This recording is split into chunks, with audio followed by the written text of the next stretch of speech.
여러분 반갑습니다. 오늘 같이 보실 하나님의 말씀은 마태복음 5장 4절입니다.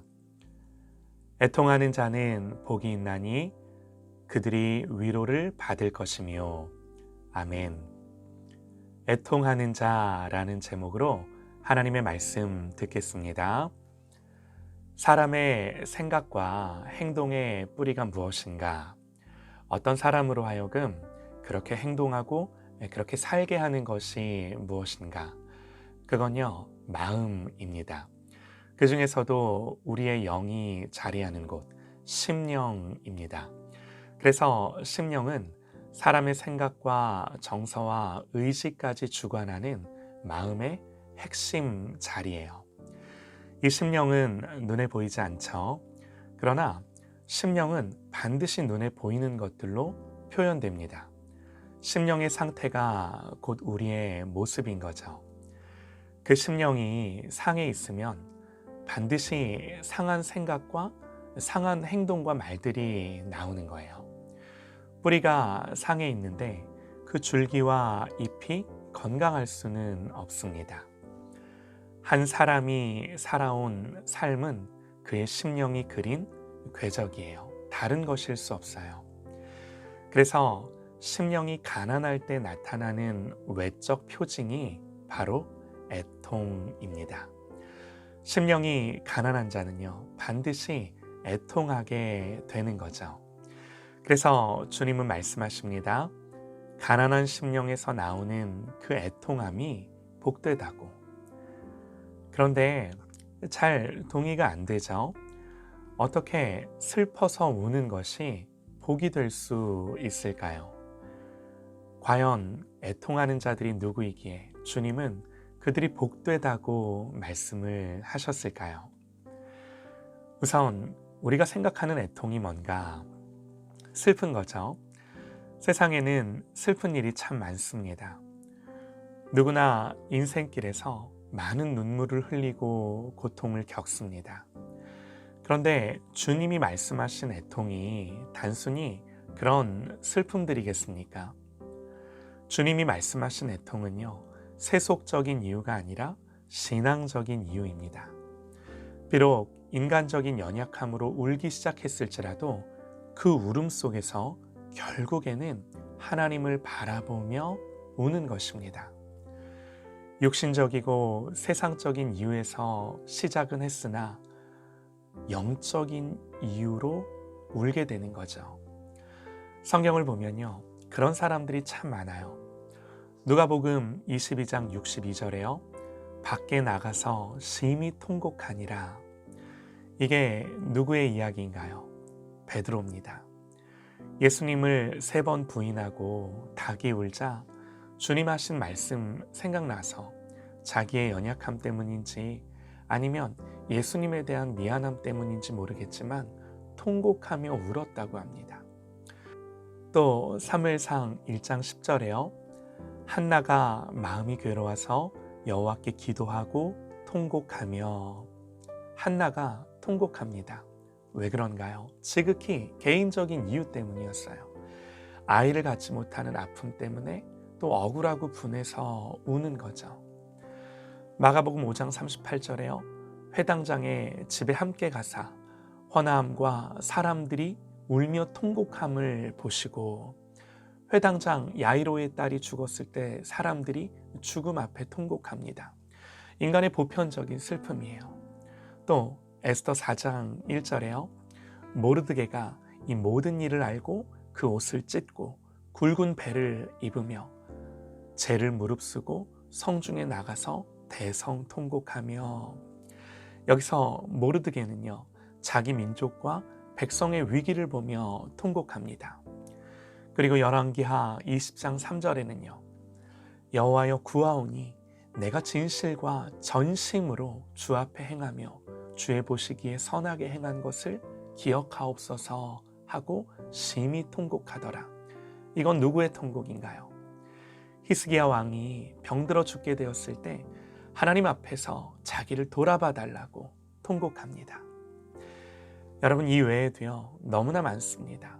수많은 선지자, 왕들, 이름 없는 과부들, 고아들, 성경의 스토리에 등장하는 수많은 사람들이 저마다 인생사의 슬픈 이유들로 통곡합니다. 그런데 중요한 게 뭔가요? 지극히 개인적이고 인간적이고 세상적인 슬픔으로 시작할 수 있습니다. 그러나 모두가 하나님 앞으로 그 슬픔을 가져가요.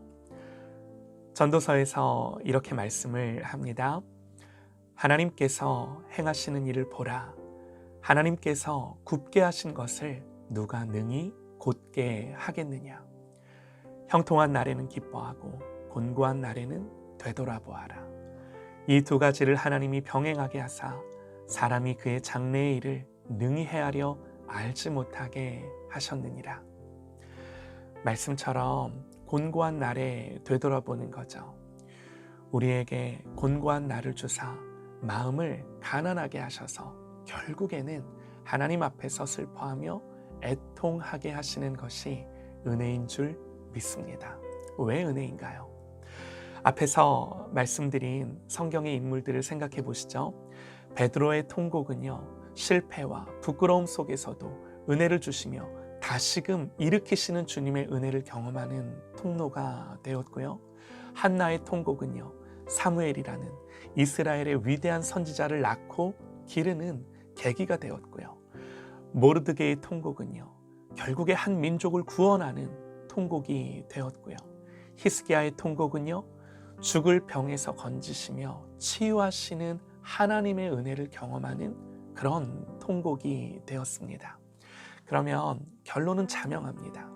우리가 하나님 앞에서 자녀를 위해 통곡하고 교회를 위해 통곡하고 또 나 자신의 죄와 연약함을 위해 통곡하고 세상에 하나님 나라가 임하지 않은 것들을 위해 통곡하고 믿지 아니하는 죽어가는 영혼들을 위해 통곡하면 그 통곡이 위로가 되고 은혜의 통로가 되고 하나님의 일을 이루는 계기가 된다고 주님 말씀하시는 거죠. 애통함, 아무리 생각해도요, 그 자체는 복이 아닐지도 모릅니다. 고통이고 슬픔이죠. 아픔이죠. 그런데 하나님 안에서의 애통함은 슬픔과 아픔으로만 끝나는 것이 아니라 오늘 말씀처럼요, 위로를 받을 것이며, 애통이 없다면 위로를 경험할 수 없고 애통이 없다면 위로를 경험할 필요조차 없는 거죠. 그러나 애통이 있기에 하나님만 주실 수 있는 그 위로 가운데로 나아가 하나님의 위로를 경험함으로 하나님을 아는 자가 되는 거죠. 하나님이 하시는 일을 보는 자가 되는 겁니다. 애통이 복이 되는 건요, 그 위로를 주시는 하나님의 사랑과 은혜를 경험하는 통로가 되기 때문입니다.